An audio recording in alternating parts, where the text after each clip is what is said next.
Come Preethu.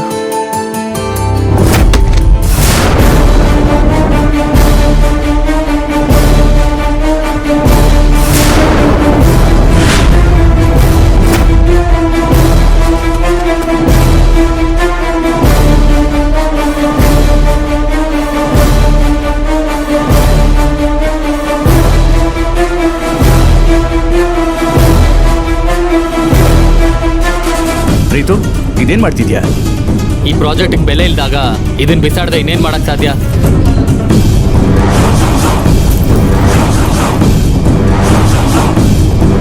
ಬೆಲೆ ಇಲ್ವಾ? ಏನ್ ಹೇಳ್ತಾ ಇದ್ಯಾ? ಹೌದು, ಈ ಪ್ರಾಜೆಕ್ಟ್ ಬೆಲೆ ಇಲ್ದೇ ಇರಂಗ್ ಮಾಡಿರೋದೇ ನೀವು.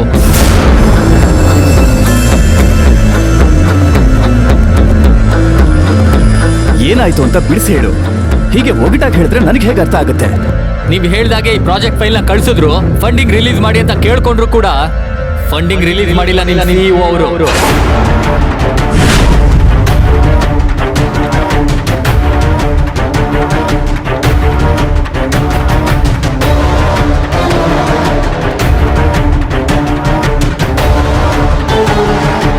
ಆಗಿದ್ಮೇಲೆ ಈ ಪ್ರಾಜೆಕ್ಟ್ ಬೆಲೆ ಇಲ್ಲ ಅಂತ ತಾನೇ ಅರ್ಥ. ಫಂಡ್ ರಿಲೀಸ್ ಮಾಡಿಲ್ವಾ? ಯಾಕೆ? ಅದನ್ನ ಪ್ರೀತಮ್ಮ ಕೇಳಿದ್ರೆ ಹೇಗೆ ಅಪ್ಪ? ನಿಮ್ಮ ತಲೆ ಮೇಲೆ ಹೊತ್ಕೊಂಡ್ ಮೆರೆಸ್ತೀರಲ್ಲ, ಅವ್ರನ್ನ ಕೇಳಿ.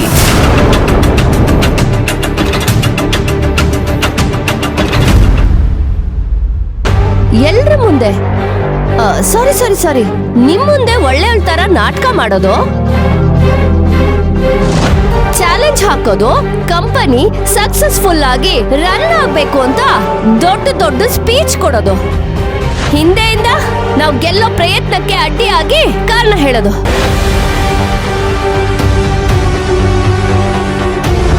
ಲಾಸ್ಟ್ ವೀಕು ನಾವು ಫಾರ್ಮರ್ಸ್ ಜೊತೆ ಹೊಸ ಪ್ರಾಫಿಟಬಲ್ ಬಿಸ್ನೆಸ್ ಶುರು ಮಾಡಕ್ ಹೊರಟಾಗ ಇದು ಕಾನೂನು ಪ್ರಕಾರ ತಪ್ಪು, ಆಗೋದಿಲ್ಲ ಅಂತೆಲ್ಲ ಹೇಳಿ ಅಡ್ಡಿ ಮಾಡಿದ್ಲು. ನಾವು ಪ್ರಾಫಿಟ್ ಪರ್ಸೆಂಟೇಜ್ನ ಜಾಸ್ತಿ ಮಾಡೋಣ ಅಂತ ಕ್ಲೈಂಟ್ ಹತ್ರ ಹೊರಟ್ರೆ ಅದಕ್ಕೂ ಅಡ್ಡಿ ಬರ್ತಾಳೆ.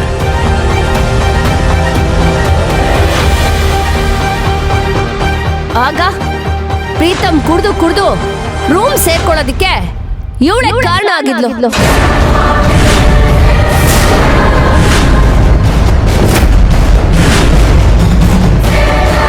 ನೋಡಿ, ನೀವ್ ಈ ಕಾವೇರಿನ ಮದ್ವೆಗ್ ಬಂದಿದ್ದಕ್ಕೆ ತಾನೆ ಶಾಕ್ ಇಂದ ಪ್ರೀತಮ್ ಕುಡ್ದು ರೂಮ್ ಸೇರ್ಕೊಂಡಿತ್ತು.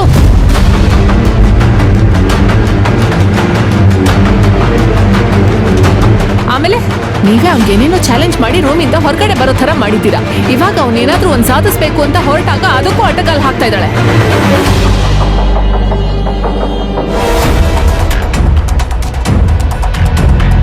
ಇದೆಲ್ಲ ಹೇಗಿದೆ ಅಂದ್ರೆ ಮಗುನ್ ಚಿವುಟೋದು, ತೊಟ್ಲು ತೂಗೋದು, ಹಾಗಾಯ್ತು.